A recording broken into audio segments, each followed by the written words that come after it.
வணக்கம். Evergreen super market திறப்பு விழா. பெரம்பூரில் எவர்கிரீன் சூப்பர் மார்க்கெட் திறப்பு விழா இன்று நடைபெற்றது. சென்னை ஜமாலயா பெரம்பூர் நெடுஞ்சாலையில் அமைந்துள்ள எவர்கிரீன் சூப்பர் மார்க்கெட் பல்பொருள் அங்காடியை தமிழ்நாடு வணிகர் சங்கங்களின் பேரமைப்பு மாநில தலைவர் ஏ.எம். விக்ரமராஜா திறந்து வைத்தார். விழாவிற்கு வந்த அனைவரையும் எவர்கிரீன் சூப்பர் மார்க்கெட் உரிமையாளர் ஏ.எம். ஷெரீப் வரவேற்றார். முதல் விற்பனையை தமிழ்நாடு வணிகர் சங்கங்களின் பேரமைப்பு மாநில தலைவர் ஏ.எம். விக்ரமராஜா தொடங்கி வைத்தார். விழாவிற்கான ஏற்பாடுகளை மேலாளர் இயக்குனர் நிசார் ஷெரீப், தலைமை மேலாளர் அசன் ஷெரீப், சட்ட ஆலோசகர் வழக்கறிஞர் தையன் ஷெரீப், தலைமை நிர்வாக அதிகாரி பொறியாளர் பர்ஹான் ஷெரீப், பொது மேலாளர் சையத் அர்ஷாத், ரகுமான் ஷெரீப், பொறியாளர் சுகில் ஷெரீப், அமீர் ஷெரீப் ஆகியோர் செய்திருந்தனர்.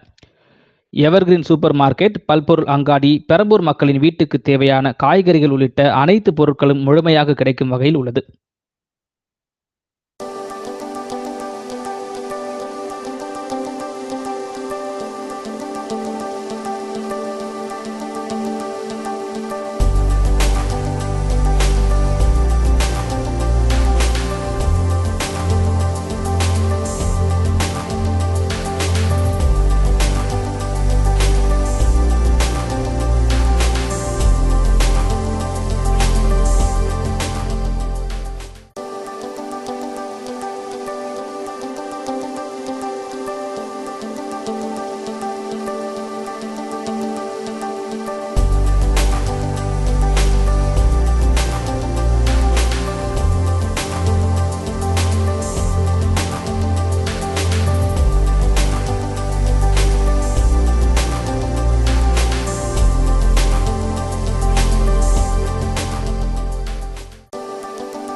செய்திகளை சுடசுடவும் சூடாகவும் தெரிந்து கொள்ள எங்களை சப்ஸ்கிரைப் பண்ணுங்க. அப்படியே பெல் சிம்பலை கிளிக் பண்ணிடுங்க.